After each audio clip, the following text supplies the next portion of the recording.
Hi friend, আমি হচ্ছে রিনা। তোমরা দেখছো রিনাস ব্লগ। তো আবারও নতুন একটা ব্লগের সাথে তোমাদের ওয়েলকাম এবং অনেক ভালোবাসা। তো আশা করি তোমরা অনেক ভালো আছো, কিন্তু আমি একটুও ভালো নেই। গত 4-5 দিন ধরে এত বৃষ্টি হচ্ছে, না না কোথাও বেরোতে পারছি, না কোথাও যেতে পারছি, না পুজোর কেনাকাটি করতে পারছি। তো ভালোই লাগছে না। তো আজকে এই একটুখানি রোদ ওঠাতে তোমাদের দাদাভাই বললো চলো আজকে যাই পুজোর কেনাকাটি করতে। তো কি বলা মাত্রই আমি রেডি হয়ে বেরিয়ে পড়েছি।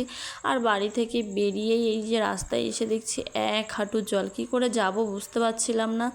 তো যাই হোক, এই রাস্তার একটা বড় মাছ মানে দেখতে পেয়েছিলাম, যেটা তোমাদের দাদা ভাইয়ের আমি ধরতে গেছিলাম, কিন্তু পারিনি। আর এই দেখো রাস্তায় ছোট ছোট কত মাছ ঘুরে বেড়াচ্ছে ঝাঁকে ঝাঁকে। আর আমাদের পাড়ার না ছেলেপেলেরাই বড়শি নিয়ে সারাদিন এখানে এসে না খেলা করে, স্নান করে, তারপর মাছ ধরে। আর এই দেখো তোমাদের দাদা ভাই আর মনা, এই যে তোমাদের দাদাভাই মনাকে কাঁধে নিয়ে যাচ্ছে। আর ও না এই জল দেখে না মানে নামবে বলে খুব মানে বিরক্ত করছিল যে জল দিয়ে হেঁটে হেঁটে যাবে। তারপরে এই যে এটা হচ্ছে আমাদের বড় ঠাকুরের মন্দির, যেটা একদম ডুবে গেছে। আর চারপাশটা দেখো, মানে এতটা পরিমাণে বৃষ্টি হয়েছে না, চারিদিক একদম ডুবে গেছে। তো এই যে আমাদের বাজারে এসে অনেকক্ষণ দাঁড়িয়ে থাকার পর কোনো অটো বা টোটো না পেয়ে আমরা এই যে ভ্যানে উঠে পড়লাম। যাব হচ্ছে আজকে বাজারে গিয়ে কেনাকাটি করব।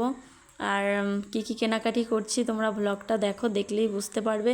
আর এই দেখো মনা আর আমি, মনাকে বলছিলাম একটু হাই করে দাও, যে হাই করে দিচ্ছে। আর এত রোদ বেরিয়েছে না, মানে 4-5 দিন বৃষ্টি হয়েছে, তারপরে মানে তার পরের দিনই এত রোদ আর এত গরম পড়েছে না, কি বলবো। আর এই যে চলে এসেছি আমরা দোকানে।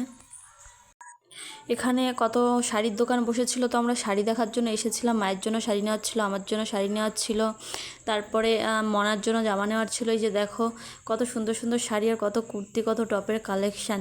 তো সেখান থেকে কেনাকাটি করার পর আমরা চলে গেছি মিষ্টির দোকানে। মিষ্টির দোকান থেকে মনা দই খেলো, আমরা দই খেলাম, মিষ্টি খেলাম। তো তারপরে এই যে রওনা দিয়েছি বাড়ির জন্য। কী কী কিনলাম দেখা হচ্ছে আবার পরের কোনো মিনি ব্লগে।